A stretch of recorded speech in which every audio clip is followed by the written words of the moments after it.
Greetings, Mr. Frog. Do you have any oil? Oil? Of course not. And don't give away my secrets like that.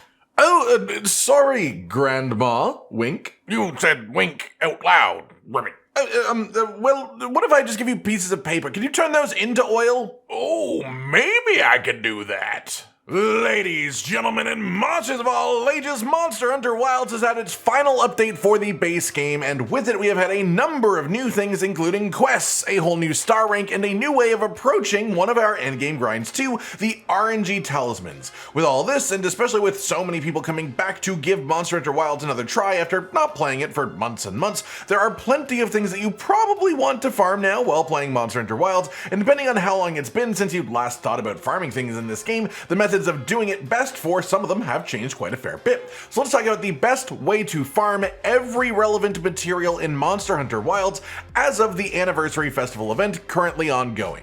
First up then, let's start by talking about RNG Charms, as this has actually evolved a fair bit since the last time that we did one of these videos. If you want the full detailed math-filled breakdown, we have a full video on the new charm farming method, but if you don't care about the why and just want to know the what, the new best way to farm for RNG Charms in the game are the 10-star Arch-Tempered Monster Event quests. These quests have a chance to give time-worn charms in the reward boxes, and these seemingly have around 10 times the odds of being a Rarity 8 talisman inside of them than the normal glowing stones that you got from 9-star quests. That means on average, if you are looking for a Rarity 8 talisman, one time-worn charm is worth 10 glowing stones. So if you are capable of farming 10-star quests, they are the most efficient way to grind talismans, and the best one among them, the best 10-star quest, seems to be Arch-Tempered Arkveld, who just has a better reward pool, so if you can farm Arch-Tempered Arkveld, that is the consistent way to get good charms now.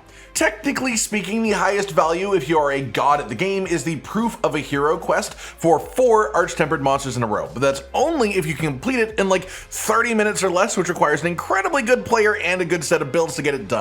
But that does not apply to the majority of people, so for everyone else, it's just regular Arch-Tempered Arkveld. If even that is above your pay grade, then any 10-star quest should still be higher value than the 9-star options, unless you are taking more than double the time to complete a 10-star quest than you would for a 9-star quest. But even then, that would only still be in reference to the 9-star investigations, where you can get like up to 20 charms in the reward boxes for the investigation. And those aren't something that people have in large supply unless you farmed for them endlessly. So in general, 10-star quests are the way to go now if you are capable of doing them. Otherwise, 9-star investigations are your only option, and the best 9 stars are double monster investigations involving either Seregios or Legiacris as one of the 2 monsters in it, as that for whatever reason just boosts the actual reward boxes in a way that not every 9-star monster does, but is much less difficult than the other ones that boost the rewards, like Gore Magala, for example. Also, just to re-emphasize it, this only applies to Rarity 8 and Rarity 7 talismans. The time-worn charm specifically can only drop as Rarity 7 or 8, so if the talisman that you actually want is Rarity 5 or Rarity 6 for whatever reason, you do still need to do the 9-star quest instead.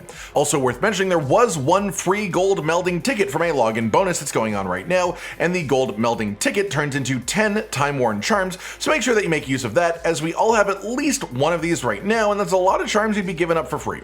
That's charms then, so let's talk about, well, a lot of other things. More specifically, let's talk about the Battle Tempered Emblem item. This is also a reward that is exclusive to 10-star monster quests, but it is a sort of catch-all high-value reward that works into multiple different systems. If you are still looking to fill out your decoration collection, Battle Tempered Emblems are worth 300 points for decoration melding in the game, which is the equivalent of 2 high-tier random weapon decorations or 3.3 high-tier armor decorations that are random as well through the system.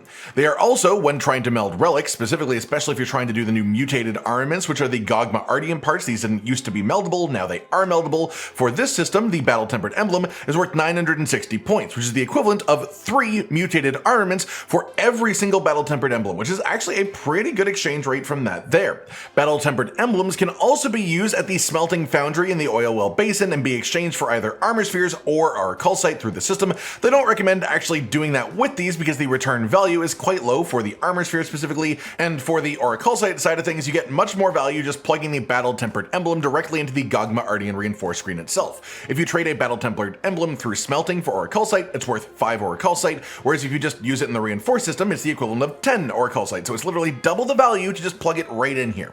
As for getting battle-tempered emblems efficiently, it's actually exactly the same as with the charm farming. You want to just do arch-tempered arkveld. He has literally double the reward potential for battle-tempered emblems as far as I can see. His reward boxes can have 2 emblems. I've never seen any of the other ones give more than 1 in a single reward box, which means that he's the most efficient one, unless you can do another one literally twice as fast, which is unlikely. Next up, let's talk about Gogma Artian weapon parts. Gogma Artian weapons are the best option for every weapon now, if I'm not mistaken, which means getting them is on everyone's minds, and making them as good as possible is pretty important too. We just talked about battle-tempered emblems, which are the most efficient upgrade material for these to then mess with the reinforcements, but the other thing that you need to think about are the Gogma Artian parts themselves, both to make the weapon to begin with, and also to roll for new set bonuses after it's made.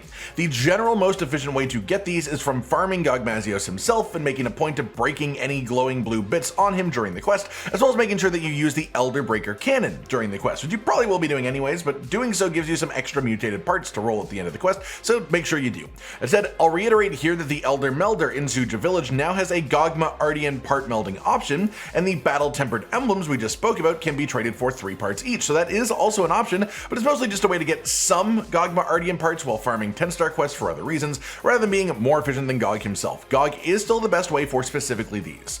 Next up, let's talk about armor spheres. You can smelt monster materials and tickets and such for armor spheres at the smelting foundry, but that simply is not the most efficient way to get armor spheres anymore if you have a decent build already up and running. Instead, it is this specific event quest, Endless Sky, Endless Sea. This is a quest for a regular Legiacris and then a tempered Rathlos in the Wounded Hollow. 8 minutes is around the benchmark I would expect from most average players on a quest like this, depending on weapon type and stuff like that, and I get somewhere from 20,000 to 25,000 upgrade points worth of armor spheres from completing it, which puts it at somewhere around 3,000 armor upgrade points per minute of quest completion. For comparison, 10-star quests often give a couple of heavy armor spheres. Heavy armor spheres are worth 5,000 upgrade points each. For 2 heavy armor spheres to reach equivalent value of what we just talked about, you would then have to be completing a 10-star quest every 3.5 minutes or so. So yeah, Endless Sky, Endless Sea is absolutely the way to go for armor sphere upgrades. On the note of armor upgrading, hunter symbols have become infinitely more relevant recently because you need them for transcending your armor, which is very, very useful. So let's quickly go over how to farm these. They only come from tempered monsters and different monsters for each level of symbol as well. The quest that I want to direct you towards specifically is Every Hunter's Dream. This is a new event quest for 4 tempered Quematrice and a tempered Mizitsune. I have found it incredibly solid for rewards from time to complete for this in terms of hunter symbols specifically. It is definitely RNG. You won't get the same rewards every time, of course, but for whatever reason, this quest drops all 3 tiers of hunter symbols in solid amounts. And as an example, here is one of my runs that took just under 9 minutes solo, and I got 3 hunter symbol 1, 6 hunter symbol 2, and then 2 hunter symbol 3, all from that same quest in that same time frame. This can be made faster with more players doing the quest together or more optimization in the build, but to my knowledge, this is the best hunter symbol farming option in the game right now. Next up then, let's talk about monster materials and parts sort of generally, as those are obviously used not just for making and upgrading equipment, but you can also use them at the smelting foundry and for other purposes too. If you want to maximize the monster parts that you get per quest, there are a couple of things that you can do that I recommend doing, and a couple of other things that you could do that are probably a little bit too far. That said, I'll try to guide you towards what is actually sensible to lean into rather than recommending the other stuff past that. First thing then is to consider the feast that you eat based on the materials that you want. Every main feast option that you can order in the hub includes some sort of food skill that increases drops. Kunafa Feast has Lucky Meal, which increases target rewards at the end of the quest, so random parts from the target reward pool. Azuz gives you up to 2 bonus carves per monster, which also includes extra bonus carves on a severed tail, so you can get bonus carves after killing it, then more bonus carves after severing a part as well. So if you plan on severing parts off, and the specific part that you desire can come from a severed part, that can be up to 4 bonus rolls per quest, which is very, very, very good. Sealed Meal gives you bonus materials on capturing monsters, so if you plan to capture a monster, it is actually quite solid. If you don't, it's not, and I guess it sort of goes for Azuz Meal too. If you plan on capturing, then it won't actually do much, but that's the 2 situations in which those excel. Then there's the Suja Meal, which is chance for bonus part drop when you destroy a wound, and that is a very limited selection of parts that can drop when you destroy wounds on a monster, so I generally don't consider this one to be of too high value, but it's still worth knowing. Generally speaking, I would say that the Azuz Feast is the highest value among those if you're actually fully slaying monsters, but now we have another contender as well, at least for the immediate moment, which is the classic tonkatsu ramen meal from the ramen collaboration, and this comes with spicy red meal attack. This food skill activates what is essentially 2 ranks of part breaker for 30 seconds after you eat a consumable item during a quest. 2 part breaker is 20% bonus part damage on top of other bonuses, but 20% bonus part damage can then be used to break more parts off of a monster. If the specific part that you are after from rewards is something that you can get from breaking a monster's wing or something like that, if you're using a weapon that isn't good at breaking wings, as an example, you can use this to make it easier to confirm the specific part break that you're trying to get, because it will take less hits in the wing to break the wing. The overall part rewards from the quest are a little bit higher with this from other feasts, but this one specifically does have a niche use in this sense if you're after an ultra specific part of the monster that you're trying to focus in particular. Beyond that, there are lucky vouchers which you can use when posting a quest to give yourself bonus rewards at the end of it. You get a new lucky voucher once per day from login rewards, and also on top of that there are things like skills that you can put into your build itself, but I'm always of the opinion that if you start putting skills into your build to boost the rewards at the end of a quest, the quest will then go slower enough that it's not worth doing that, and you are actually losing efficiency overall instead of gaining it. So those are the things that I think you should stick to actually boost this. You can also run non-tempered investigations if they have good reward boxes. It's worth mentioning. Like if you are after a monster's gem, a lot of monsters can have investigations roll with a guaranteed gem in the reward slots, but that doesn't apply to things that can't have investigations. As for feast vouchers, because they were an important part of what we just talked about, feast vouchers can come from daily login rewards, but these rewards will also just give you a barrel bowling ticket. Barrel bowling can be done in the Grand Hub, and one of the rewards from barrel bowling are meal vouchers. You can also now bowl for 10 tickets worth of rewards at the same time to significantly speed up the process of turning bowling vouchers into meal tickets, so it's never been easier. You can also do things like wear the active festival armor set, whichever one it is at the time. Right now that would be the Flame Fate set, because the set bonus on the festival sets makes it so that you get bonus items at the end of a hunt while their festival is active. This also counts for low rank quests, and it even counts for small monsters, so you can just run low rank small monster quests in the festival armor set and you will get meal vouchers occasionally, which is not bad. It's not faster than running 10 barrel bowling vouchers in a single game of bowling, but it's another solid option for these if you are running low on bowling tickets. The other option for farming meal tickets are arena quests, specifically the 2 permanent ones that have pick a meal vouchers in their potential rewards, which, to be clear, is the Chotacabra arena quest and the Rathian arena quest. Both of these have them in the reward pool with a higher chance the better rank that you get during the quest. Next up then, just to touch on it quickly, is decorations. Once you are HR 100, you can craft a large portion of the decorations at the melter quite easily, but there are still a bunch of important ones that you need to actually get through RNG endgame farming. This is best done through investigations, and while some 7-star and 8-star investigations will have decoration reward boxes, the highest number of decoration-based reward boxes come from non-tempered quests, specifically a higher tier non-tempered quest, the best option being an arkveld investigation, a non-tempered arkveld that will often be the best way to farm for decoration specifically, but any untempered high tier monster investigation should have good decoration rewards too. Just a couple of topics left then. First is Zenny and guild points, which we covered together because they are best done together, and the method is the same that it's ever been. First, fast travel to Area 8 Underground Lake Camp on the Scarlet Forest. Run along this path to the diveable water area and dive through it. Once on the other side, you want to use your capture net to grab a bunch of fish, and a neat tip here is that you can crouch before you fire the net, then stand up after firing, which cancels the recovery animation. This lets you repeat that same motion immediately, which lets you do it a lot faster, and so you can catch the remaining fish before they escape, because generally the fish will start running after you've done this once. After doing that though, you would then immediately fast travel to Area 6 Flowering Rocks Camp, run towards the actual forward area as for distance, then turn left into this cave here before you leave the camp completely, and in here is another little pond full of fish that you can capture net. After grabbing them, repeat the loop as much as you want between these two camps. One loop can easily average around 10 to 15,000 Zenny in under a minute once you get the movements down properly, and that can really add up if you just do it on repeat for a bit.